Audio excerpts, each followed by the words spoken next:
అమ్మ నమస్తే అమ్మ.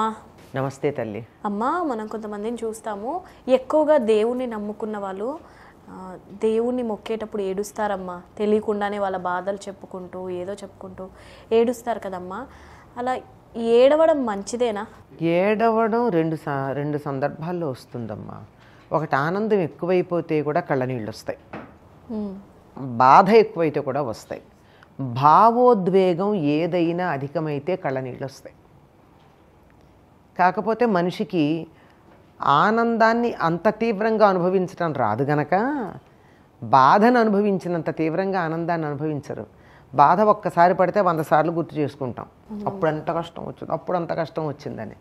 అప్పుడు అంత సుఖం వచ్చిందని 100 సార్లు గుర్తు చేసుకోగా, అంచేత తీవ్రత లేదనమాట. కనుక ఆనందం అధికమైన, బాధ అధికమైన కళ్ళ వెంట నీళ్ళు వస్తాయి, వెక్కిళ్ళు వస్తాయి, మనం ఏడుపు అంటామా అలాంటిది వస్తుంది. అయితే చాలామందికి ఈ దుఃఖాన్ని అనుభవించటమే అలవాటైపోయింది కనుక కష్టాలు వస్తే దేవుడి దగ్గర చెప్పుకొని ఏడుస్తారు. ఇది ఒక రకంగా చాలా మంచిది అనిపిస్తుంది. కారణం ఏమిటంటే, నాకు ఏదన్నా కష్టం వస్తే నీతో చెప్పుకొని ఏడిచాను అనుకో, నా కష్టం తీరిపోయాక కూడా నన్ను చూసి ఈవిడ ఏడిచిందని 100 సార్లు అనుకుంటావు. నా ఏడుపు ముఖమే నీకు గుర్తుంటుంది, కానీ నేను తర్వాత సంతోషంగా ఉన్నటువంటిది గుర్తుండదు. ఆవిడప్పుడు ఎలా ఏడిచింది అనుకున్నావు అని చెప్పుకుంటావు. ఇదేమంత సమమైన పద్ధతి. కనుక దేవుడి దగ్గర ఏడవడం ఒక రకంగా ఆ దృష్టి. ఇంకొకటి, ఎవరితో అన్నా మానవులతోనే 100 సార్లు నా దుఃఖాన్ని గురించి చెప్పుకుంటే నేను చులకనైపోతా, కానీ వాళ్ళు నా బాధను తీర్చగలిగిన వాళ్ళ లేదు. చాలా కొద్దిమంది ఉంటారు. ఏదో కన్న తల్లి, తండ్రి, గురువు ఆ స్థానంలో ఉన్న ఎవరన్నా ఒక వ్యక్తి మాత్రమే మనకు కష్టం వస్తే మన కష్టం వెళ్ళి చెప్పుకుంటే దాన్ని అర్థం చేసుకుని తీర్చగలరు. అదే మిగిలినటువంటి వాళ్ళు ఏం చేస్తారు, మనం వెళ్ళి నాకు ఇలా కష్టం వచ్చిందంటే భలే ఎంజాయ్ చేస్తారు. భలేగా వచ్చింది, అప్పుడెప్పుడో వీడు ఇలా చేశాడు కనుక ఇప్పుడు ఇట్లా అయిందనుకుంటారు.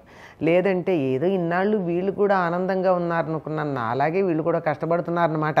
అమ్మయ్య పర్వాలేదు, పైకి కనపడుతున్నంత ఆనందంగా లేరు కదా అని నేను సాడిస్టిక్ ప్రెషర్ పొందొచ్చు.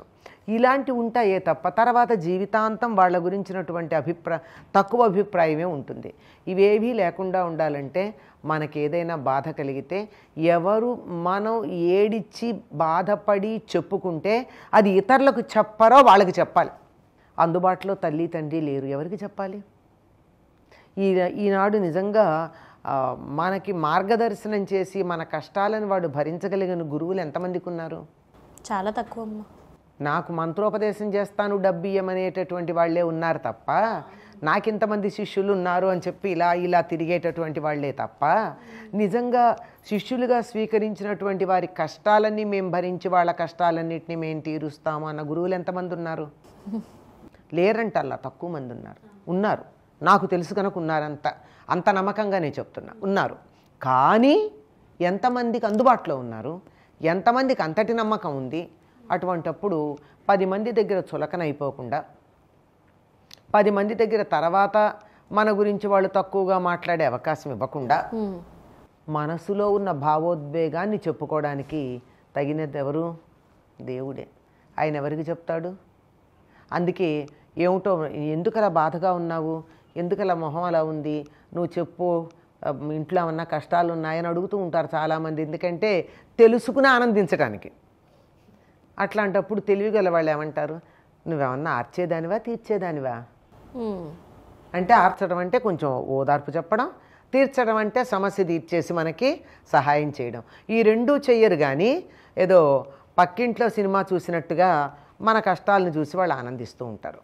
అందువల్ల అటువంటి పరిస్థితి లేకుండా, పోనీ అంటే మనిషి బాధ కలిగినప్పుడు ఎప్పుడప్పుడు బయటికి చెప్పుకోకపోతే బద్దలైపోతుంది మనసు, గుండె తట్టుకోలేదు. గుండెలో బాధని ఎంత నిలబెట్టుకోగలదమ్మా? ఒక బెలూన్లో గాలి ఎంత ఉంటుంది, కొంత స్థాయి, అంతకు మిగిలితే ఏమవుతుంది, పగిలిపోతుంది. కనుక ఎక్కువైనప్పుడు ఏం చేయాలి, కొద్దిగా గాలిని రిలీజ్ చేయాలి. మీరు టైర్లలో ఉన్న ట్యూబ్కి గాలి కొట్టడం గమనిస్తూ ఉంటారు కదా. ఒక స్థాయి వచ్చిన తర్వాత వెనక చక్రాలు ముందు చక్రాలు తేడా ఉంటాయి. దాన్ని బట్టి అందులో అధికంగా కనుక గాలి వస్తే వదిలేస్తారా లేదా? అలాగా మన గుండె పగిలిపోకుండా ఉండాలంటే మన మనసులో ఉన్న ఆవేదన ఎవరో ఒకళ్ళకి చెప్పుకోవాలి. ఎవరికి చెప్పుకుంటే మనకి సేఫ్, క్షేమం, భద్రం. ఎవరికి చెప్పుకుంటే? దేవుడికి దేవుడికే. ఆయన ఇంకెవ్వరికీ చెప్పడు మన కష్టాన్ని. వీలైతే తీరుస్తాడు, లేదా తట్టుకోగలిగిన ధైర్యం ఇస్తాడు. ముందర లోపల ఉన్నటువంటి ఆవేదన తగ్గి, బరువు తగ్గి అని తేలికవుతాం. ఈ తేలికతనం అవుతుంది, సమస్యకి పరిష్కారం దొరికే అవకాశం ఉంటుంది. ఇతరులకు మన విషయం తెలియదు కనుక దేవుడి దగ్గర ఏడిస్తే ఏమీ తప్పులేదమ్మా. అలా ఏడుస్తూ అన్న బాధని వ్యక్తీకరించి మన కోరిక వ్యక్తం చేసినప్పుడే దైవం అనుగ్రహించినట్టుగా మనం అనేకమైనటువంటి సందర్భాల్లో పురాణాల్లో ఇతిహాసాల్లో విన్నాం. ఎందుకంటే ఆషామాషిగా నాకు ఉద్యోగం ఇయ్యి, నాకు మంచి సంబంధం చూడు, మా పిల్లలకి సీట్ వచ్చేట్టు చూడు అని చెప్పి బుర్రెక్కడో పెట్టుకుని పూజ చేస్తూ ఉంటారు. జపం చేయమంటే కూడా ఉద్యోగం మీద దృష్టి ఉంటుందే తప్ప మనం చదువుతున్న మంత్రం మీద దృష్టి ఉండదు. ఇప్పుడు భావోద్వేగం ఎక్కువైపోయింది, తీవ్రత ఎక్కువైపోయింది. అప్పుడు ఎక్కడుంటుంది? దేవుడు ఎలాగో తీర్చాలి కనుక దేవుడి మీదే ఉంటుంది. అందువల్ల తీవ్రత ఎక్కువ ఉంటుంది, భావోద్వేగం ఎక్కువ ఉండడం వల్ల ఆ సమయంలో అన్నటువంటి వాటికి ఫలితాలు ఉంటాయి. కనుక ఎక్కడో ఏడవకండి, హాయిగా దేవుడి దగ్గర ఏడవండి, అంతే. దేవుడికి చెప్పుకోండి బాధ, అంతే. ఇంకోటమ్మా గట్టిగా చెప్పాలంటే, ఇది మీరు అడిగిన ప్రశ్నకి నేరుగా సంబంధించింది కాదు, కానీ సంబంధించిందే. మనం ఇద్దరికే సమాధానం చెప్పాలి ప్రపంచంలో, ఆత్మకి పరమాత్మకి. ఇంకెవ్వరికి సమాధానం చెప్పాల్సిన పని లేదు, ఆత్మకి పరమాత్మకి.